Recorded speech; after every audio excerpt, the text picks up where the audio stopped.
Dyslexic thinking is a term referring to the approach to problem solving, assessing information, and learning using skills that people with dyslexia do very well, such as pattern recognition, spatial reasoning, lateral thinking, and interpersonal communication, which is the ability to resonate with others and effectively explain an idea. So why are these skills so important? Richard Branson credits his dyslexia for his business successes. He says that by watching and listening to his campaign material rather than reading it, he would be able to see if it connected with the public or not. Ingvar Kamprad, the founder of IKEA, couldn't remember the product codes because of being dyslexic, so he created those unique product names that you see, which are in fact associated with visual images easier to remember, and it worked out great, not just for him, but his entire company. Have you ever felt confined? Not in the physical sense, but rather your mind was not free to explore your thoughts in its natural way, that you have to force linear thinking and put up these roadblocks anytime you find yourself going down a side road. When I was told to concentrate, to focus more, this is how I interpreted it, and every day I felt exhausted and depleted, uninspired, simply because I was trying to force my brain to function in a way that was expected, and it was expected because the results, the right answer, was already defined for you. Well, what the example of Richard Branson and many other dyslexic entrepreneurs have shown me is that what I have spent so much energy confining is in fact my unfair advantage.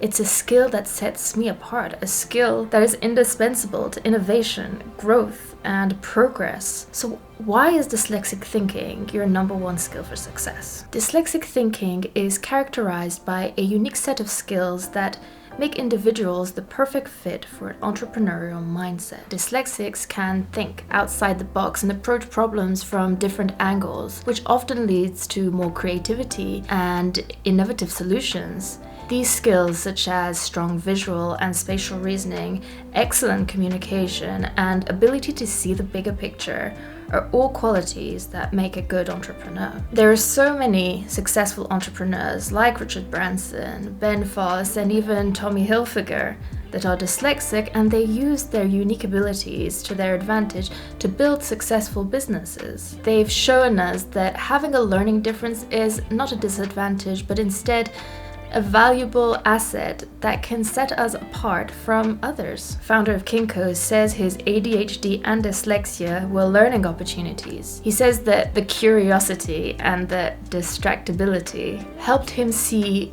what was going on in all the different areas. He feels that he was able to focus on the bigger picture instead of the small details, which is what allowed him to build his business. I always dreamt of having my own business. At the time, I didn't think of it as I want to work for myself. I just had ideas. I wanted to create, and I wanted to do it my own way. I wanted to explore and discover the outcome without setting an expectation. I wanted to be surprised. My favorite idea was to build an ecotourism business. It was going to be a wooden hut with a treehouse vibe in a native community in Central America, fully sustainable and benefiting the local economy. It was going to be a place for people to learn and appreciate culture and reconnect with nature, learn about living in harmony. I even drew my own logo. It was going to be a macaw perched in a tree. What happened was I was told that I needed to put my head down. I needed an education, experience, working for someone else, and save up for years. So that's what I did. I didn't get very far. After university, I spent a year looking for a job and got nowhere. I was trying to be what I thought was expecting of me, say and be good at the right things.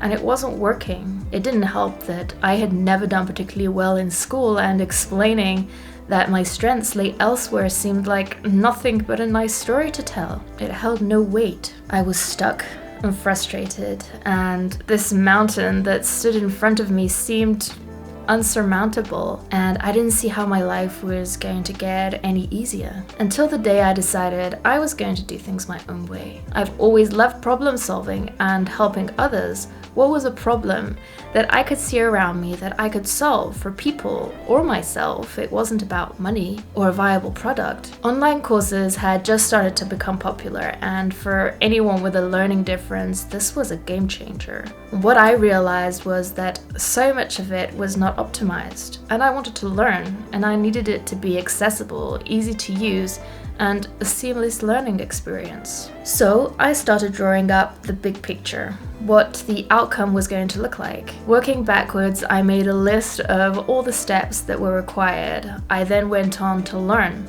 the fun way. I watched videos, joined online courses, and spoke to people who I thought I could learn from. I practiced and I learned from myself through trial and error, and finally, I helped my friends get their online course project up and running, having given thought to every step of the customer journey. And one day, I had a business. I got my first client, and for a year or so, I did exactly what I had set out to do.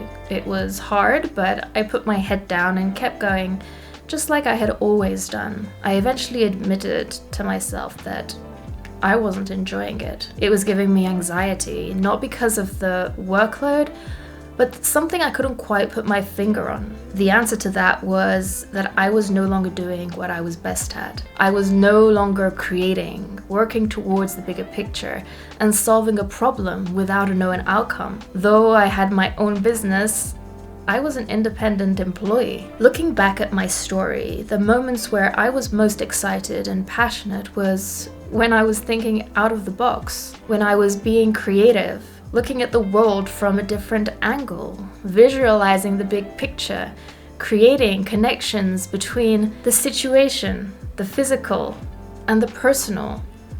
When my curiosity was doing the learning, when I was building all the elements to answer the why and how I could share this with others. I was innovating, thinking like an entrepreneur. Since I've come to learn all of this, I've felt a lot more empowered and given myself permission to take my place in the world. I've noticed that doing things my own way and setting my own expectations has been a huge advantage for me. So if you're feeling stuck, I encourage you to forge your own path and give yourself permission to grow into yourself. And if you're still looking for a more practical answer, I will leave you with this. Dyslexic thinking matches with skills needed for the future as defined by the World Economic Forum. And as a result, as of last year, LinkedIn has made dyslexic thinking a searchable skill that you can add to your profile. So if you haven't done so already, you can head over and join the movement. Thanks for listening. I'll see you in the next one.